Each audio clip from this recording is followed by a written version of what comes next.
بسم اللہ الرحمن الرحیم۔ حضرت مشاطہ کا ایمان لانا۔ فرعون کے محل میں مشاطہ نامی ایک نوکرانی فرعون کی بیٹیوں کے بال سنوارا کرتی تھی۔ ایک بار وہ فرعون کی بیٹی کے بال سنوار رہی تھی، اسی بیچ اس کے ہاتھوں سے کنگھی نیچے گر گئی۔ جب وہ کنگھی اٹھانے لگی تو اس نے اللہ کا نام لے کر کنگھی اٹھائی۔ جب مشاطہ نے اللہ کا نام لیا تو فرعون کی بیٹی سمجھ گئی کہ یہ میرے باپ کو خدا نہیں مانتی بلکہ اللہ پر ایمان رکھتی ہے، لہذا اس لڑکی نے مشاطہ سے پوچھا، کیا تم میرے باپ کو خدا نہیں مانتی ہو؟ مشاطہ نے کہا، ہرگز نہیں، میرا خدا تو وہی ہے جس کا پیغام لے کر حضرت موسیٰ علیہ السلام آئے ہیں، اور وہ میرا، تمہارا اور تمہارے باپ سب کا خدا ہے، اسی نے اس زمین و آسمان کو بنایا ہے۔ جب فرعون کی لڑکی نے مشاطہ کا صاف جواب سنا کہ وہ فرعون کو خدا نہیں مانتی تو بھاگ کر اپنے باپ کے پاس گئی اور کہنے لگی کہ آپ کے محل میں آپ کے سائے کے نیچے رہنے والی ایک نوکرانی ہے، وہ موسیٰ علیہ السلام کے رب کو اپنا خدا مانتی ہے اور آپ کو اپنا خدا نہیں مانتی۔ بیٹی کی لگی لپٹی باتیں سن کر فرعون غصے میں آ گیا، لہذا وہ کہنے لگا، اچھا، دربار میں جا کر اس عورت کو میں ایسی عبرتناک سزا دوں گا کہ یا تو وہ موسیٰ علیہ السلام کے خدا کو ماننے سے باز آ جائے گی یا پھر اپنی جان سے ہاتھ دھو بیٹھے گی۔ فرعون جب اپنے دربار میں پہنچا تو اس نے اس عورت کو اپنے پاس بلوایا اور کہا، تم موسیٰ علیہ السلام کے خدا کو خدا کہنا چھوڑ دو ورنہ میں تمہیں بہت خطرناک سزا دوں گا۔ مشاطہ کہنے لگی، ہرگز نہیں، میں اللہ پر ایمان لا چکی ہوں، وہی سچا معبود ہے، اسی نے اس دنیا کو بنایا ہے، اس کے علاوہ کوئی پروردگار نہیں، تم جھوٹے خدا ہو۔ فرعون نے مشاطہ کو بڑا ڈرایا دھمکایا، مگر وہ کہنے لگی کہ فرعون، تم کچھ بھی کر لو، میں پیچھے نہیں ہٹ سکتی، میں اپنے اللہ کو کبھی نہیں چھوڑوں گی۔ اس کا یہ دل رانہ جواب سن کر فرعون نے اس کو گھمنڈ کا مسئلہ بنا لیا، لہذا فرعون نے کہا کہ اس عورت کو زمین پر لٹا دیا جائے۔ درباریوں نے حضرت مشاطہ کو زمین پر لٹا دیا اور پھر فرعون کے حکم کے مطابق ان کے دونوں ہاتھوں اور پاؤں میں کیلیں ٹھوک دی گئیں تاکہ وہ ہل نہ سکیں۔ فرعون نے حکم دیا کہ ایک بڑی ہانڈی میں تیل کھولایا جائے۔ فرعون کے کہنے پر ایسا ہی کیا گیا اور پھر اس کھولتے تیل کے پاس حضرت مشاطہ کو لا کر کھڑا کیا گیا۔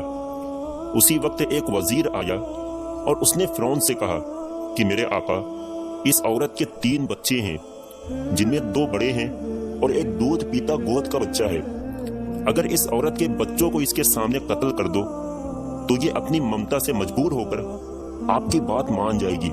لہذا فرعون نے اس کے 3 بچوں کو دربار میں بلوایا اور پھر سب سے چھوٹی بچی کو حضرت مشاطہ کے سینے پر لٹا دیا۔ وہ بچی ماں کے سینے سے لگ کر دودھ پینے لگ گئی۔ بچی ابھی دودھ پی ہی رہی تھی کہ فرعون نے کہا کہ میں تمہاری اس بچی کو تمہارے ہی سینے پر قتل کروا دوں گا۔ حضرت مشاطہ اتنی بڑی دھمکی سن کر کانپ گئیں، لیکن اللہ نے انہیں ہمت دی اور وہ کہنے لگی کہ فرعون، میں اپنی آنکھوں سے بیٹی کو خون میں لت پت تڑپتا تو دیکھ سکتی ہوں، مگر میں اپنی ایمان کا خون نہیں بہا سکتی۔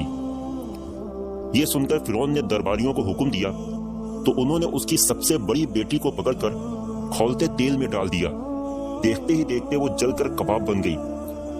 بیٹی کو اس طرح جلتا دیکھ حضرت مشاطہ کا دل تڑپ اٹھا، لیکن انہوں نے خود کو سنبھالا۔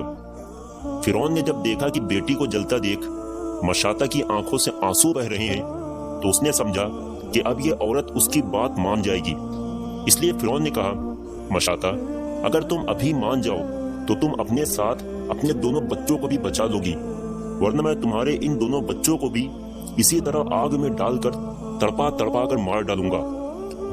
حضرت مشاطہ نے کہا، فرعون، اگر اللہ نے مجھے 100 لڑکے بھی دیے ہوتے تب بھی میں سب کا تیل میں جل کر مرنا گوارا کرتی، لیکن تجھے خدا ماننا کبھی گوارا نہ کرتی۔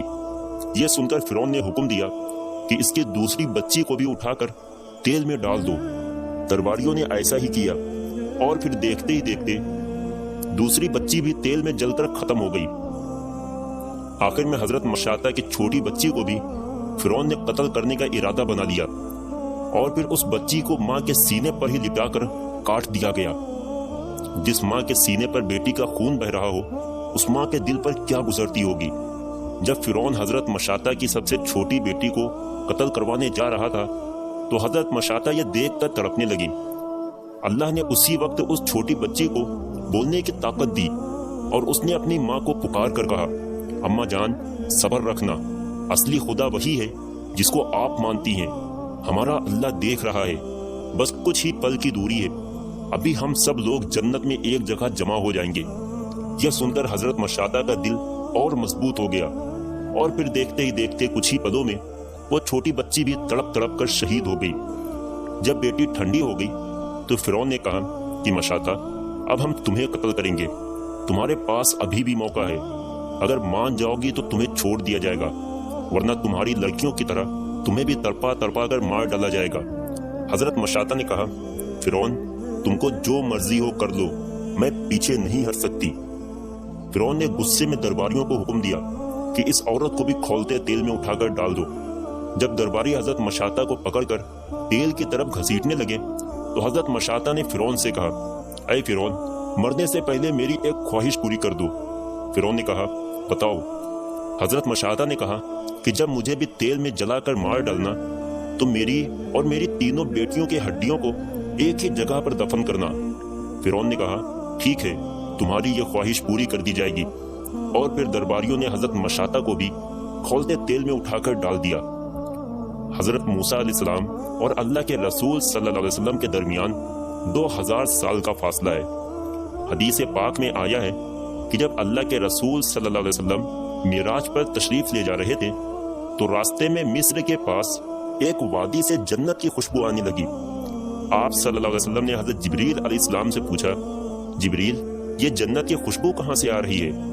جبریل علیہ السلام نے بتایا کہ اے اللہ کے رسول، فرعون کے محل میں مشاطہ نام کی جو ایک نوکرانی تھی، یہاں اس کی قبر ہے، یہ خوشبو اس کی قبر سے آ رہی ہے اور قیامت تک ایسے ہی اس کی قبر سے خوشبو آتی رہے گی۔